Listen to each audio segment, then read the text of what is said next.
playing here tonight is one of the shows, which makes me excited again, because the garden was always one of the dreams you wanted to have, to play here, now finally we do it.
Hi everybody, we're here on Secret Mission with the legendary Herman Rarebell. Hi, how are you? Hi, fine, thank you. How are you?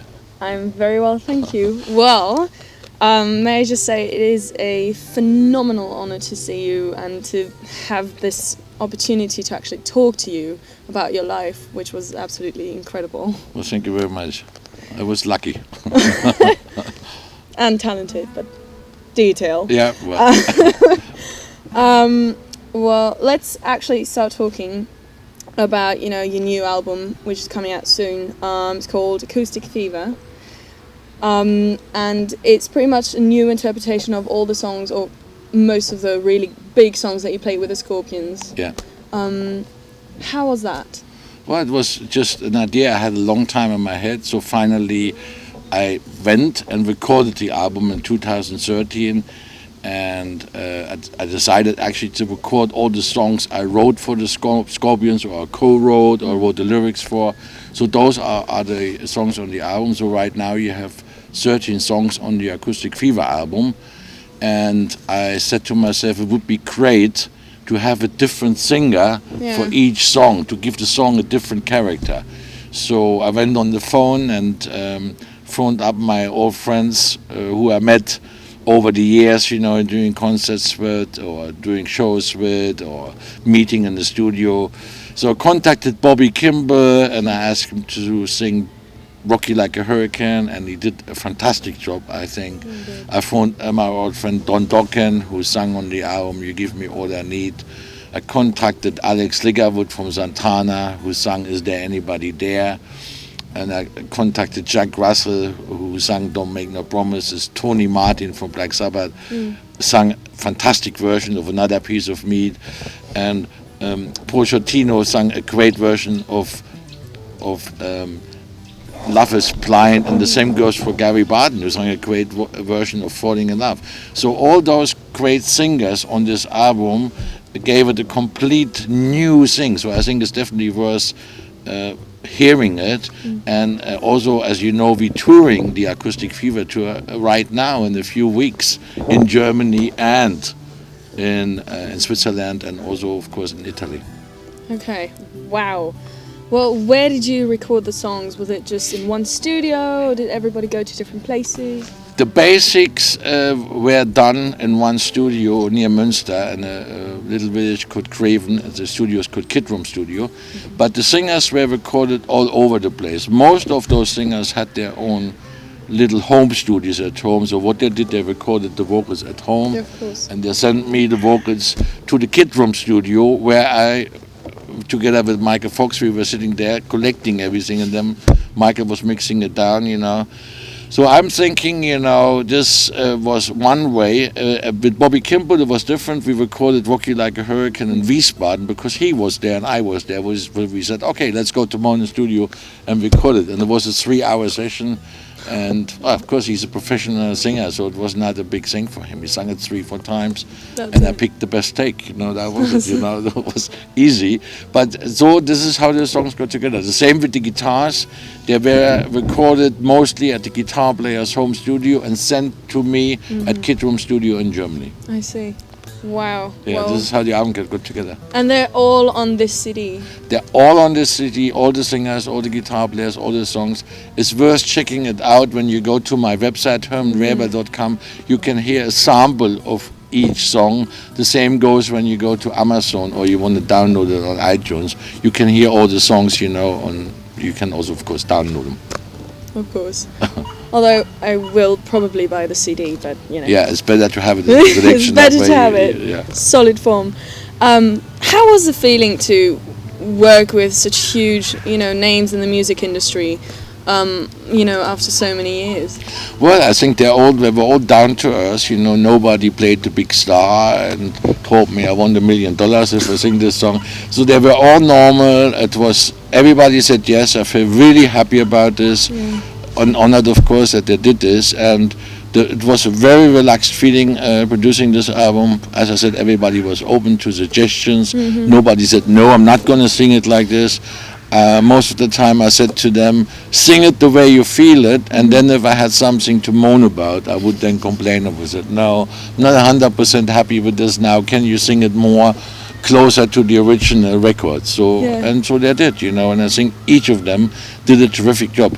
Hey, they're all great singers, you know. Listen to the album, they're all professional. Absolutely. They knew what they was doing, so they went in the studio, 2-3 takes, done. Done, finished. Yeah. Wow. Yeah, they're really, you can hear it too.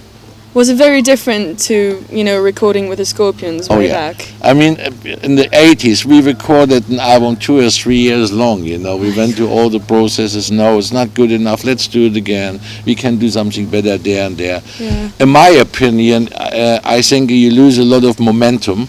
I prefer the way to go in the studio. If something is good, you record it Just and do it. Yeah. Well, actually, let's just go through your songs. Maybe you can tell a little story about, you know, each of them. Let's start with Rock You Like a Hurricane. Yeah, let's start with Rock You Like a Hurricane, the most famous Scorpion song. As I said, we recorded this in one afternoon in Wiesbaden. It was great fun for me and for Bobby. And he was very happy when he heard the outcome, you know. Yeah. And it was, as I said, it was terrific fun, mixing it and doing the thing. The same goes for Passion Rules the Game. Here, I sent the music, the playback, to John Parr, to his home in Yorkshire. Oh. And he has a studio in Yorkshire, somewhere in Yorkshire is the name of the studio, by the way, great studio. And he sang all the vocals there. Then he sent the vocals to me and Fosse. We mixed it at Kid Room Studio, and here was another song done. Basically, before we recorded all those singers, all the music was done. So all they had to do is sing to an existing playback. The same goes for song number 3, which is Loving You Sunday Morning. Obviously, Fosse said, this is my song, this is what I want to sing. And he put on top of this a great orchestra arrangement on this song. The next song is There Anybody There?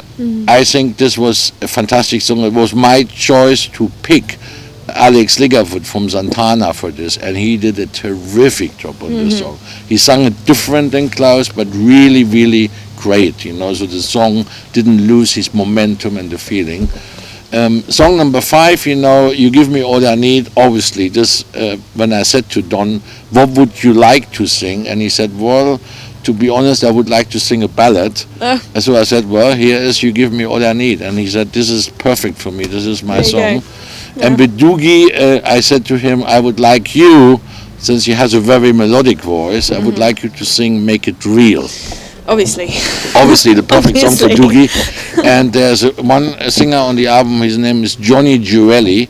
He sings in Germany with a band called Axel Rudi Pell. He comes from New York. He's an amazing singer. He sung Dynamite.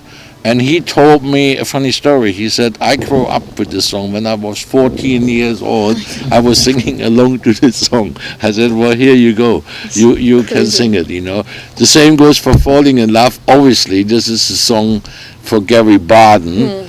And Love is Blind, you know, was also perfect song, you know, for Paul Shortino. He did a terrific job with it, you know. Then for singing very high, I needed a guy like Tony Martin from Black Sabbath to sing Another Piece of Meat. He recorded his song again in his home studio at home. So as you can see, all those songs were particularly meant for a particular singer. So when I heard Animal Magnetism, I said to myself, I know an unknown singer in California. His name is Michael Naki. He sang it great. But the real kick on this album for me, on this song, Animal Magnetism, is the guitar player Jose Antonio Rodriguez, who's from Spain, who put a very typical classical flamenco guitar in there, which sounds unreal, unreal solo. So here you can see, and right now I produced also in the same year in 2013 a band called Unbreakable. They're from Germany. In my opinion, they could be the next Scorpions. And I produced just now a song which I gave you a minute ago called Let It Shine.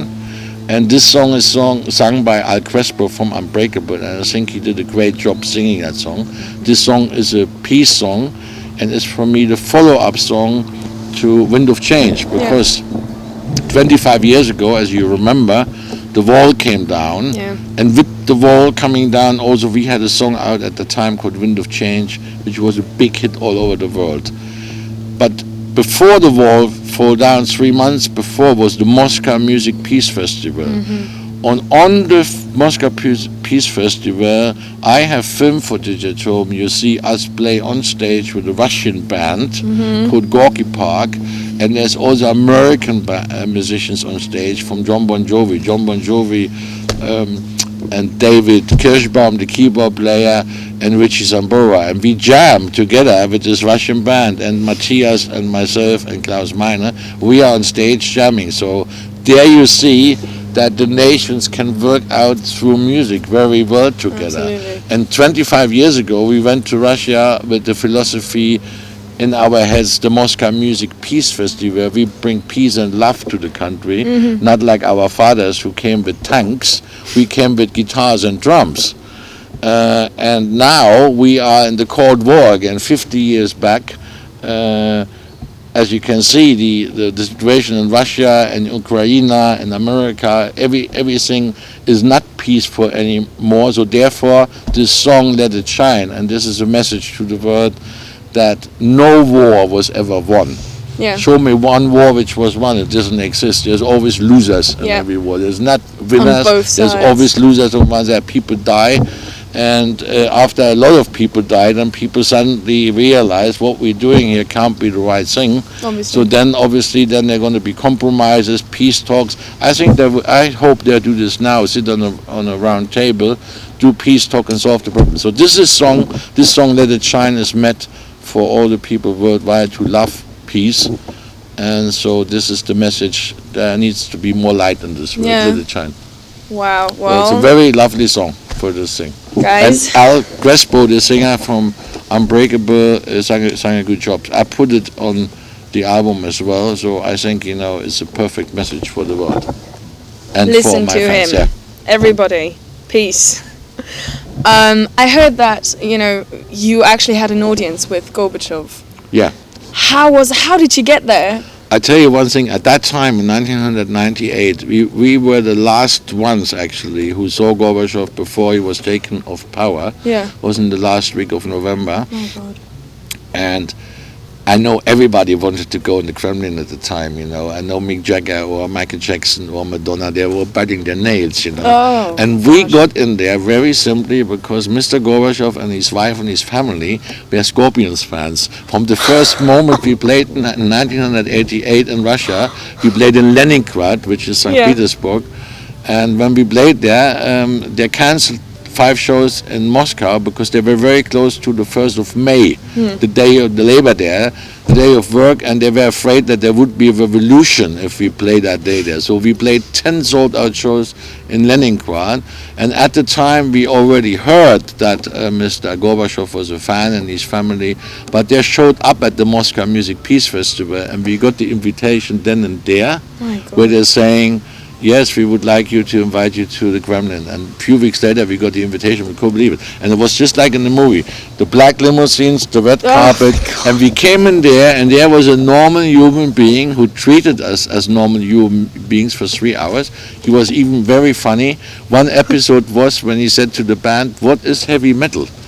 And we all went, yeah, tell us what is heavy metal. He said, you remember Khrushchev when he took his shoe off in front of the United Nations and was hammering on the table? And this is 50 years ago, you know. This was the Cold War then, you know, where the rockets were in Cuba and Kennedy and everybody. So this is the World War III, an atomic one on top. But when I watch all this on TV now, I think, you know, this can only be solved everybody in one room, round table, and work it out. Those are the people we pay for, okay, to present us. So I expect from those people to present peace. Yes. And not getting us in more trouble. And I think when people don't talk anymore, you are in trouble. Absolutely. Well, actually, let's start talking about the tour that's coming up. Yeah. Who will be there? You know, you mentioned about 8 different singers. Who will actually be there? On this tour, there will be only, I say, there will be 3 singers. There will be, of course, Bobby Kimball will be there, and then John Parr and Michael Voss, a singer for Mad Max. So obviously we will play Scorpion songs. I can tell you also which ones we play. We play Loving You Sunday Morning.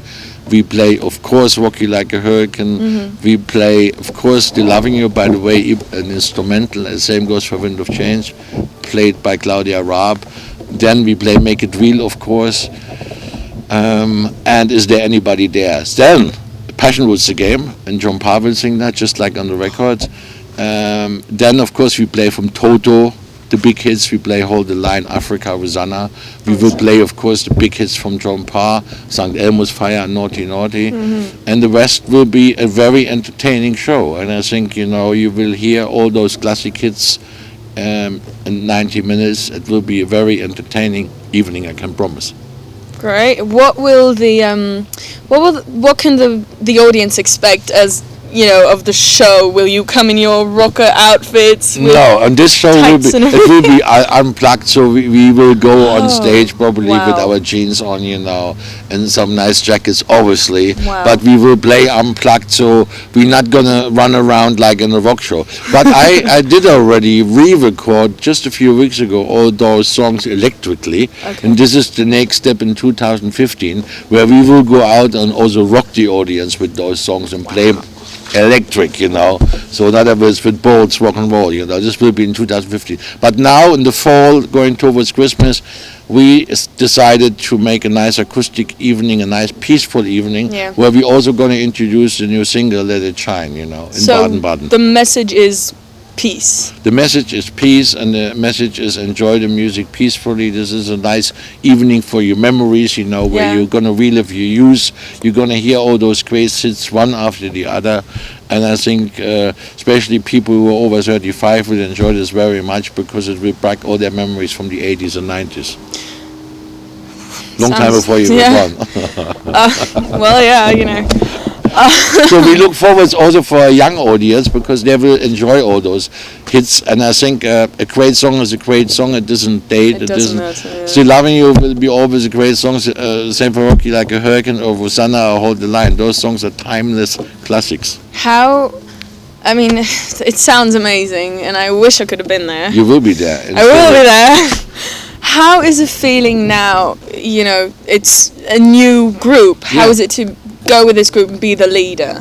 Well, sort of. I mean, I'm not dictating which songs we play. I'm just saying this is the running order. No, That's what we're but doing. basically, I left everybody the freedom. Obviously, when I said to Bobby Kimball, which Toto songs would you like to play? And we didn't talk before. He said, well, I would like to Hold the Line, Rosanna and Africa. I said, this is just the three songs I had in Exactly mind. the same. And the same goes obviously for John Parr. I mean, he's going to have to play St. Elmo's Fire. If he's not playing St. Elmo's Fire, that was his biggest hit. The same There goes for will Naughty be, Naughty. yeah. So this is obviously that we play the biggest hits also from the Scorpions. We will play Rocky Like a Hurricane and Still Loving You, Wind of Change. Obviously we do those, because if a Scorpion fan comes there, this is what he wants to hear. The same Yeah. goes for a Toto fan or for a John Parr fan.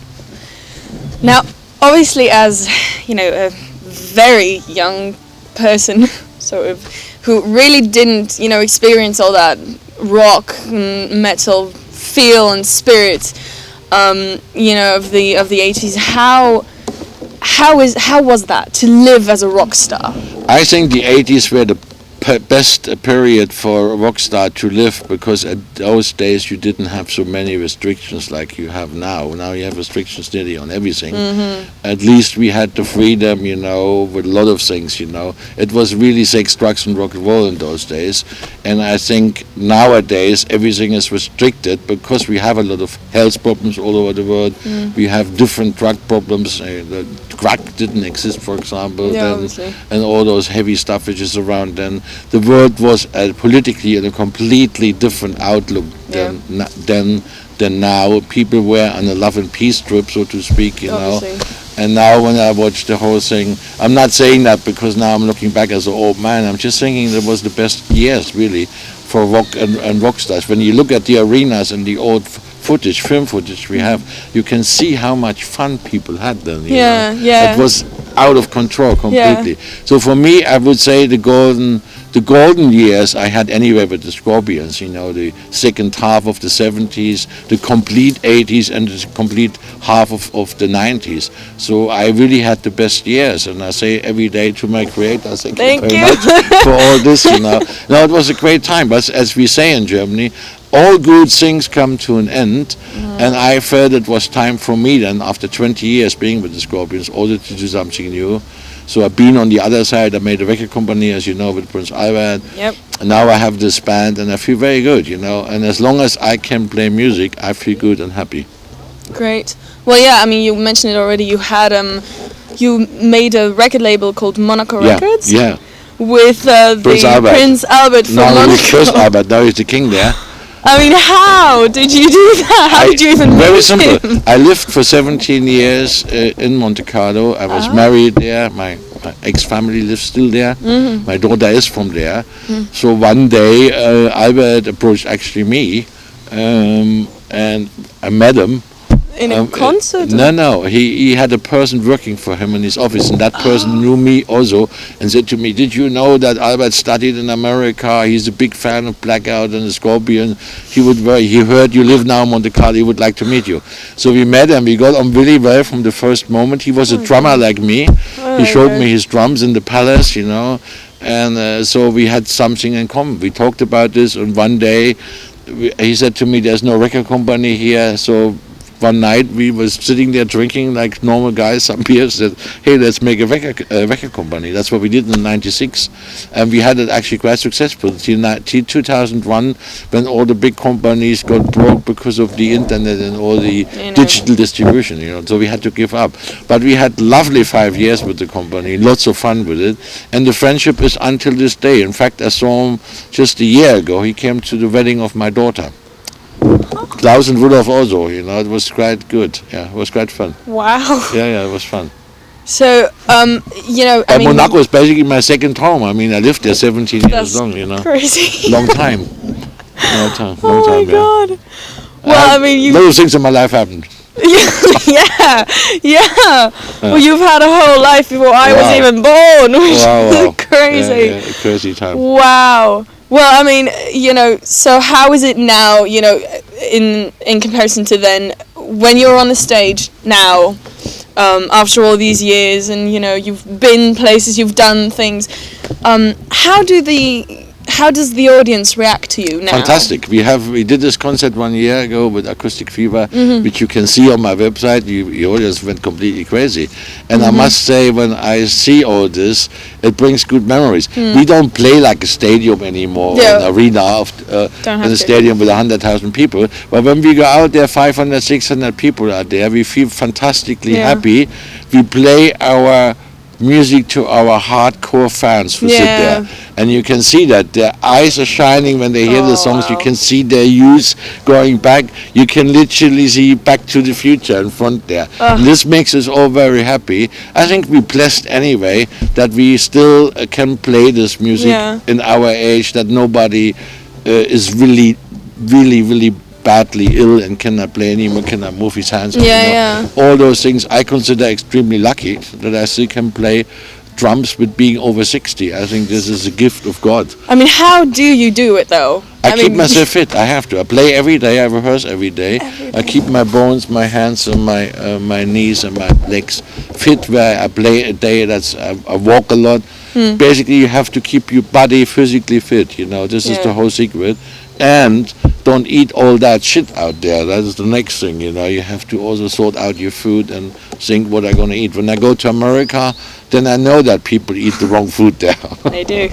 Unbelievable. Sometimes I think, how is that possible? How can somebody weigh 300 pounds, you know? Supersize me. Yeah. No, and then I go to then I see them eating at McDonald's 8 hamburgers, and I think, yep, God. now I know.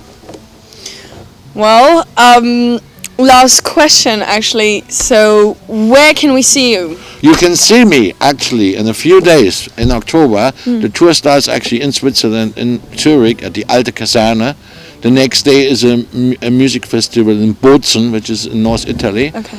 Then on the 22nd of October we play at the Rockfabrik in Nuremberg. Okay. The 23rd of October is in Hanover, my old Scorpions town. We play at the Blues Garage. And the 24th of October is in Mannheim at the Seilerei. And the 25th of October is in Baden-Baden at the hangar. This is on the old airport, one of those houses where they put the airplanes in before. Oh, okay. So this will be our 6-day tour in Germany and Switzerland. Okay. After this, we film for 2 days Sony 4K with Dieter Dirks in Cologne. And immediately after this, I continue touring with Michael Schenker in the whole of November and December in Europe with Temple of Rock. Okay. And this can all be found on your website? This can be all found on my website, all the tour dates and all the cities where I'm going to be. So come and check me out at hermanrarebell.com, and then go to news and go to my band. And when you scroll down in the band page, you can also see a little trailer of 17 minutes from the Acoustic Fever concerts which we did in Baden-Baden. Oh, well, good to know. Good to know. Yeah. Well, I mean, thank you. Thank you for the nice interview. For this incredible interview. It was great. I wish that I see you all at the shows for the Acoustic Fever. Come see him. Come and see it. I Absolutely. can promise you it's a great show, and see you there.